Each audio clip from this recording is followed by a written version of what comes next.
In today's video, we are going to be looking at something that is incredibly important if and when you are on a Google Workspace domain, and that is your security. I can hear what you're thinking. This is not for me. I'm head of a department or a teacher.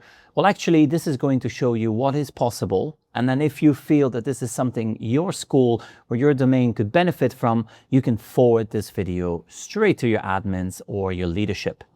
Now, the video today is sponsored by Workspace Audit, and they have given me full access to their offering so I can show you exactly what is possible if you were to enroll with them.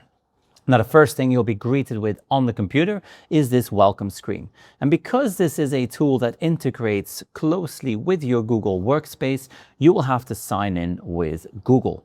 Now, you'll see this little notice at the bottom, sign in with an admin account. And this is what I mean when I said, you're a teacher, you may not think this video is relevant to you. Well, send it to your admin so they can ensure that you, your students, and your account are secure, because you are still an end user, you are still using the product. Now, once you've signed in, you get access to the full audit tool. Now, this is a read-only tool. It is not going to change any settings. This is for the admins out there listening. It's not going to change the settings for you, but what it does do is it's going to audit it. So it's going to read all your current settings and it's going to look at your entire domain. What is your security like at this moment? It's going to flag various things that you then need actioning, and it will point you in the right direction. It is not taking over, it is not making changes for you, which is incredibly important because you do want to retain control to your own domain. Now, one of the first things you will notice here is that you see a health score. Now, this domain at the moment has a health score of 68. That means we are in the top 50 of organizations, and it also gives you that beautiful visual that immediately tells you there are definitely some areas that need to be worked on. It also shows you some action items and all your secure settings. Now, we're not going to look at those secure settings, but we are going to look at the action items. Now, the action items, when you click on this, it will bring you straight into those flagged security risks. And you can see here the first thing that is flagged is a high risk. And then here we have a critical risk. Now, all these are API controls. It's a bit more technical, but it is an important part of your admin domain. Now, I'm going to open up this one, access control, and it immediately tells you why they flagged this. Now, here it says, currently our settings are set to allow users to access any third-party app. This for a business, for a school, is a high risk. It does recommend that you should not allow users access to third-party apps, and that you should only allow users to access third-party apps that request basic sign-in info, so no read-write permissions. What you can do then is at the bottom here, you have three main options. The first is learn more. This is always a really good one. It links out straight to the help desk article that Google provides. So no more looking through the hundreds of articles and all the web pages. Everything is right here, easy access. You can learn more about that feature, about that setting.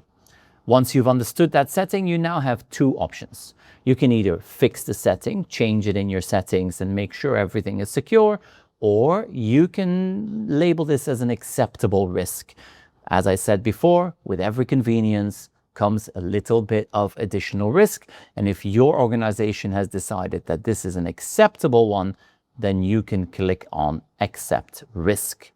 Now, if you are choosing to fix the setting, we have the button here on the left. Now, let me show you what happens in both scenarios. The first one is accepting the risk. So we're going to click on accept risk, and now you are going to record a reason.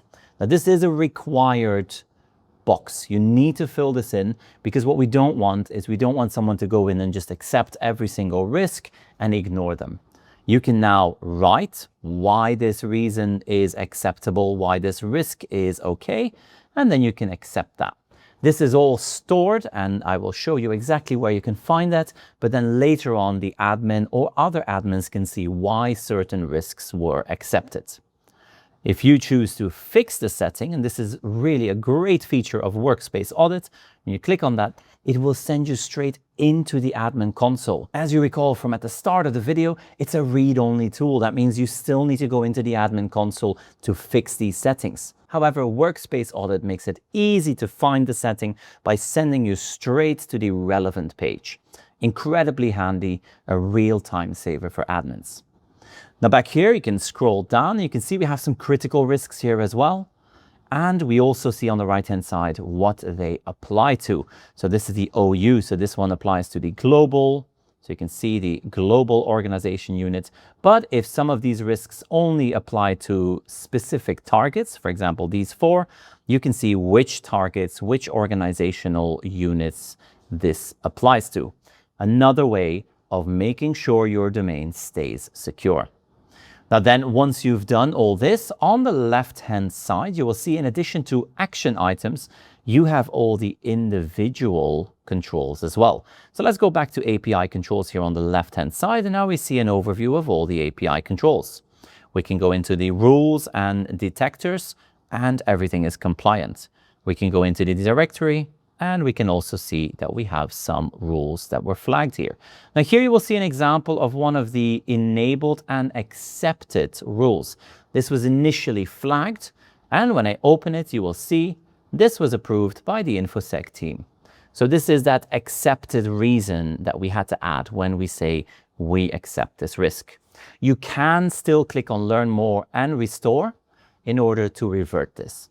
Nothing is permanent. You can always find exactly where to access this and then link out to the admin console or the Workspace help page. In addition to this, we also have something called the Risk Center. And here on the left-hand side, you'll see the Risk Center. And within the Risk Center, one of my all-time favorites is this one, the third-party apps. This will show you all the third-party apps that are currently across all user profiles linked to your Workspace domain. And it also shows you which are high risk, stale apps or new apps.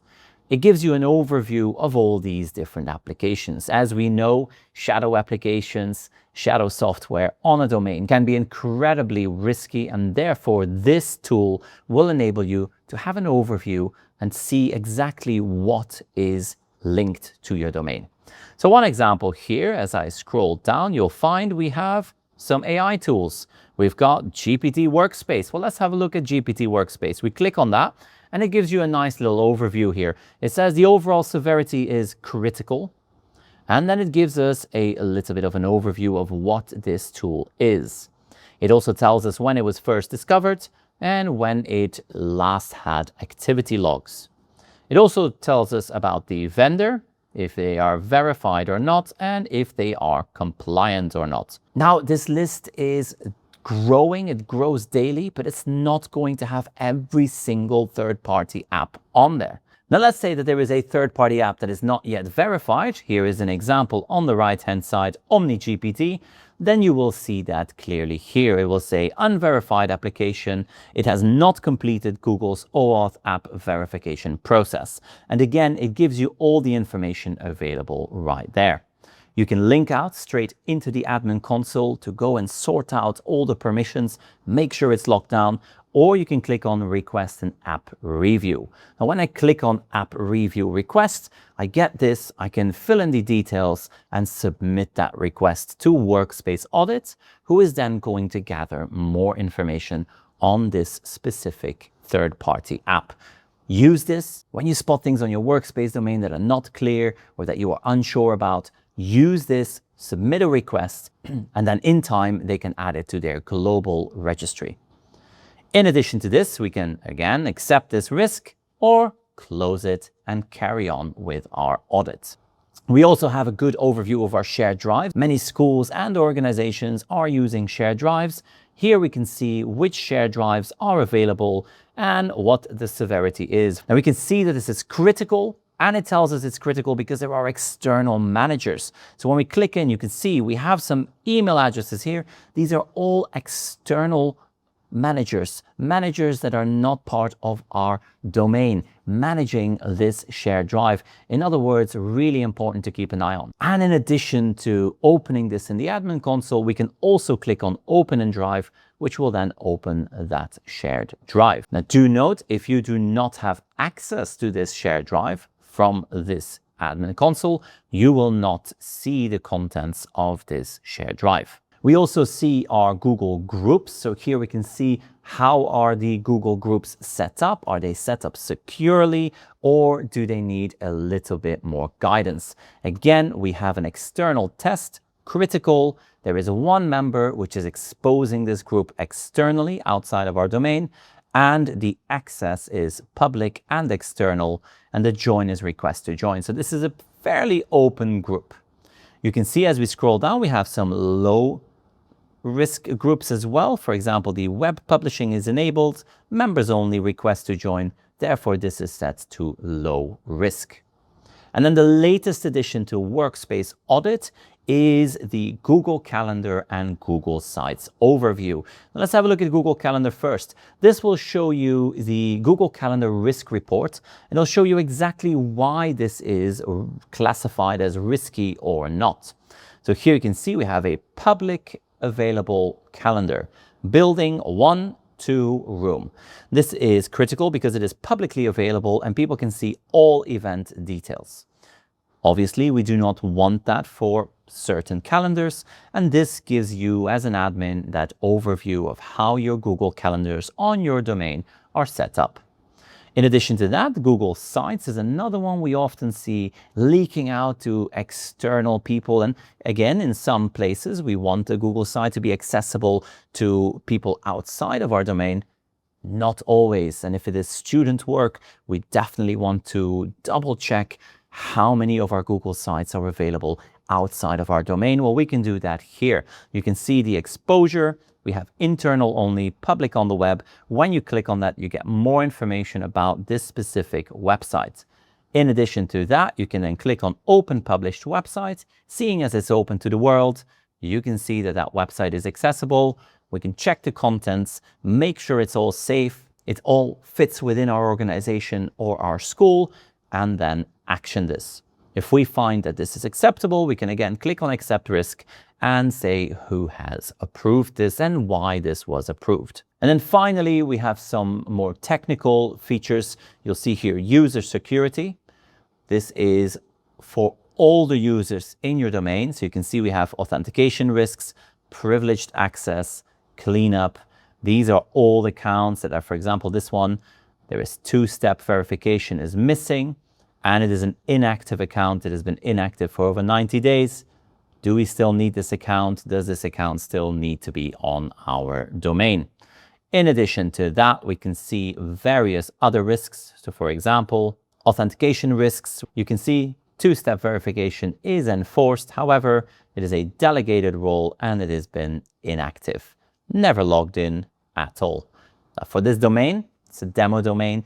Of course, it has never logged in, but if you find accounts like this on your own school or work domain, it might warrant a new investigation and it might require you to look into these accounts.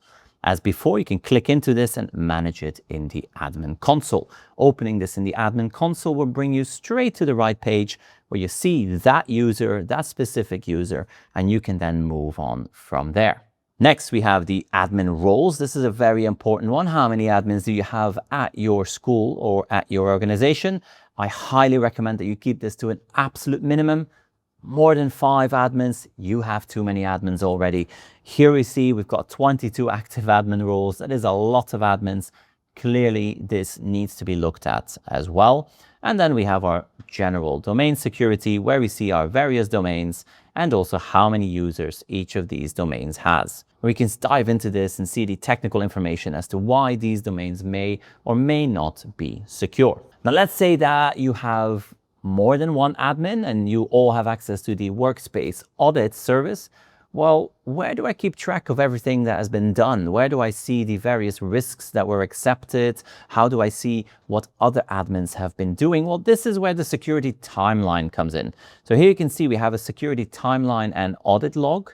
This is going to load all the timeline events. It will load everything that our Workspace audit has done.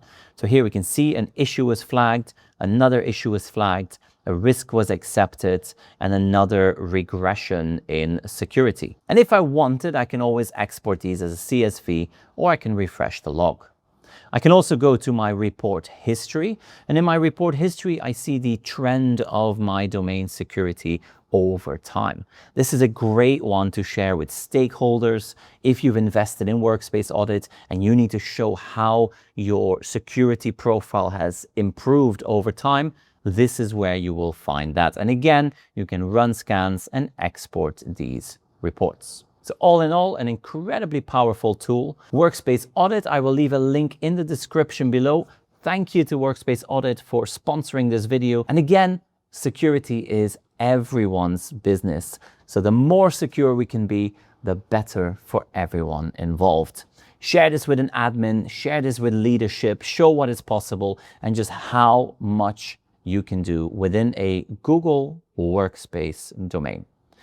I hope you found this helpful. If you did, make sure to subscribe to the channel, leave a like, and again, share it out with someone who is managing a Workspace domain. In the meantime, thank you for watching, and I will see you in the next one.